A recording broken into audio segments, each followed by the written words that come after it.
जिसके मन में जैसा हो वैसा ही वाणी में और वैसा ही उसके कायिक व्यवहार में पाया जाए तो उस चीज का नाम है सरलता।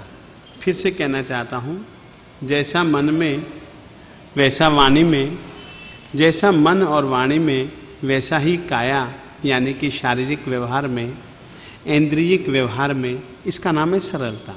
जैसा मन में वाणी में वैसा नहीं, या जैसा वाणी में मन में वैसा नहीं, या मन और वाणी और काया ये तीनों एक जैसे नहीं, इसका नाम है माया। इसका नाम क्या है? माया। धर्म के क्षेत्र में भी माया को बिल्कुल महत्व नहीं दिया जाता है। कर्म के क्षेत्र में माया को महत्व दिया जाता है, व्यवहारिक क्षेत्र में भी माया को महत्व दिया जाता है, जबकि दिया जाना चाहिए नहीं। माया का तात्कालिक परिणाम यानी कि तत्काल में जो हमको प्रभाव मिलता है वो शायद मीठा हो सकता है, परंतु उस मिठास का परिणाम हमेशा कड़वाहट है, कटुता है।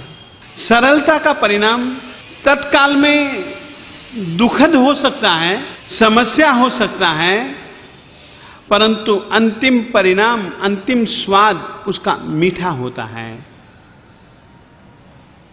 माया की सबसे बड़ी खराबी है एक, मायावी व्यक्ति, तुमने देखा होगा मायावी व्यक्ति बहुत सावचेत होता है, सरल व्यक्ति ज्यादा सावचेत नहीं होता, क्योंकि मायावी झूठा बोलता है और अपने झूठ को वो माया की चादर में लपेटे लपेटे रखता है, परंतु वह झूठ ज्यादा देर छुपा नहीं रहता है। 10 अक्षरे हुए जैन परंपरा में, उन 10 अक्षरों में से एक अक्षरा स्त्री का तीर्थंकर होना है। तीर्थंकर हमेशा पुरुष होता है। स्त्री एक अलग प्रकृति है, पुरुष एक अलग प्रकृति है। स्त्री की प्रकृति के पास प्राय करके माया अधिक होती है, और जहां माया अधिक है वहां समझ लीजिएगा झूठ अधिक है ही, और जहां सरलता है वहां झूठ बहुत कम होता है। माया का परिणाम इसीलिए ही स्त्री भव है। सरलता का, मृदुता का परिणाम, सच्चाई का परिणाम पुरुष जीवन है। गणधर भगवंत श्री गौतम स्वामी जी ने देवादिदेव परमात्मा श्री महावीर स्वामी जी से सवाल पूछा कि साहब, कौन सा पुरुष, कैसा पुरुष मर करके स्त्री बनता है और कैसी स्त्री मर करके पुरुष बनते हैं? जन्म या मौत या जीवन हमारे हाथों में नहीं है, हमारी इच्छा पर निर्भर नहीं है, हमारे कर्मों पर आधार रखता है। सवाल था कि कौन सी स्त्री मर करके पुरुष बन सकती है और कौन सा पुरुष मर करके स्त्री जीवन को प्राप्त करता है?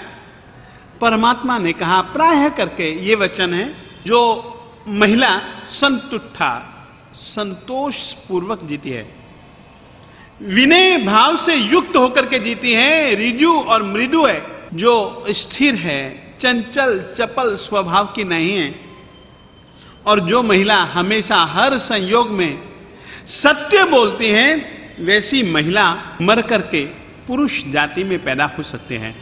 और यदि जो पुरुष चंचल है, ठग है, यानी कि दिल में कुछ और, वाणी में कुछ और, माया और कपट से जो अपने स्वजनों को ठगता है, किसी पर विश्वास नहीं करता, और जो न ही स्वयं किसी दूसरे का विश्वासी बन पाता है, ऐसा पुरुष मर करके महिला होती है। महिला के जन्म में सबसे ज्यादा प्रमुख कारण माया है।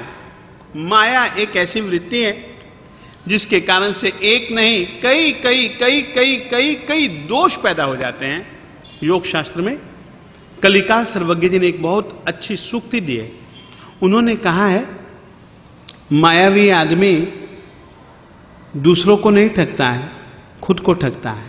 मायावी मानता तो यही है कि वो दूसरे को ठग रहा है, मगर दूसरा ठगा जाए या न ठगा जाए कोई भरोसा नहीं, खुद को तो वह ठग ही रहा है। अपन संतुष्ट बने, सुविनीत बने यानी कि अकड़ू न बने, सरल बने यानी कि मायावी न बने, हम धैर्यवान बने, हमारा दिल दिमाग गुणों में स्थिर बने,